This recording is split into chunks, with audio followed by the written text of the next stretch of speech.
dum, dum, dum, dum, 31, dum, dum, dum, 31. Think, feel, and believe. 31, 31, 31, 31. Dum, dum, dum, dum, dum, dum, dum, dum, dum, dum, dum, dum, dum, dum, dum.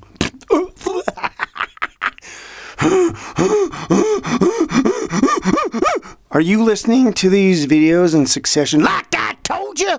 Huh? You listening like I told you? Okay, well, that's good. That's good. That's good. That's good. That's good. That's good.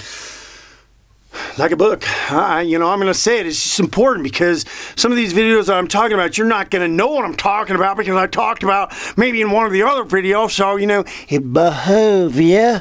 It behooves you. It'll behoove you to listen to what I'm trying to tell you. If you want to catch somebody's attention, whisper. We're going to talk about what we was talking about in the other videos, and that's about you are your own worst enemy. You're. And I can't say as I'm void of that either. I mean, because I'm a human being. You can be your own worst enemy. You can be your own best friend. But there's a process that you're going to have to go through in order to be your best friend. Because you want to be your best friend, don't you? You want to be your best friend? Of course you do. Of course you do. You don't want to be your own worst enemy. But, we're constantly bombarded. The world, like I said, the world has its negativity that we're being bombarded by. There's the things that are beset upon our lives that we're bombarded by, that we're forced to. And like the last video that I talked about, and if you, number 30, let's see, 3, and then there's 0, where I talked about, what was kind of beset upon me as far as me having to compare myself to people all the time, and we're beset upon many things. I mean, I've had to grow from a lot of stuff, and that's a lot of, that's pretty much the majority of most people that are out there. There's a lot of stuff that's, a lot of people that want to teach about a lot of manifesting things, but it really boils down to you just have to understand. You got to understand something. You got to understand. You understand me? You got to understand. You got to understand that it's all about how you think, feel, and believe, and of course, think, feel, and believe. That's what these videos are about. But it's about how you think, feel, and believe about things. And it's the self-analyzation of your behavior and the things that are coming out of your mouth. You see, the thoughts that you're having, the feelings that you're having, or mostly the thoughts that you are allowing yourself to have, the thoughts you're allowing yourself to have, and the beliefs that you're allowing yourself to have, and the feelings that you're allowing yourself to have. A lot of it, synergistically, happens to be one of the most important and big factors in the situation. The situation's how you're feeling, my friend. It's all about your feelings. Your feelings generate energy. Your feelings generate vibration. Animals sense fear. What are they sensing? They're not sensing some gas that done come at you behind. They're not... No. I know. That's silly. That's silly. They're sensing, you're feeling something, right? And from your feelings, you're giving off a vibration, okay? And you're giving a vibration that even your own body's picking up on, and that you're emanating. It's like, it's like you're giving.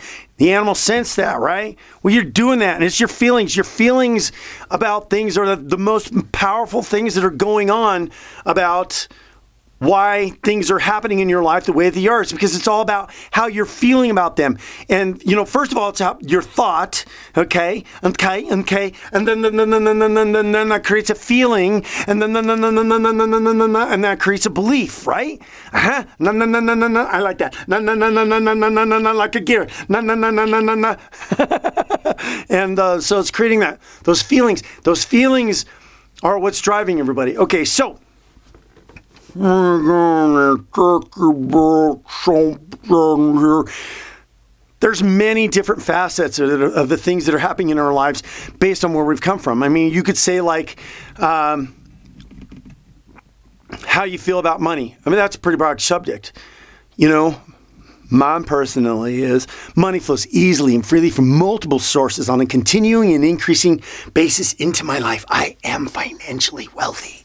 Yeah, and saying that with feeling, being persistent about that, and I'm working on that, and I'm being persistent with that, and then one day, boom, yeah. Okay, so what you're thinking, feeling, and believing about money, and are some of the things that have been put in your life by that have been directed by people in front of you, not in front of you, but they were in front of you at one point in time when they were going, you can't do that. Money doesn't grow on trees. Money isn't easy to earn. Money, everybody's negativity about money and the ability to earn it. And I got to tell you something.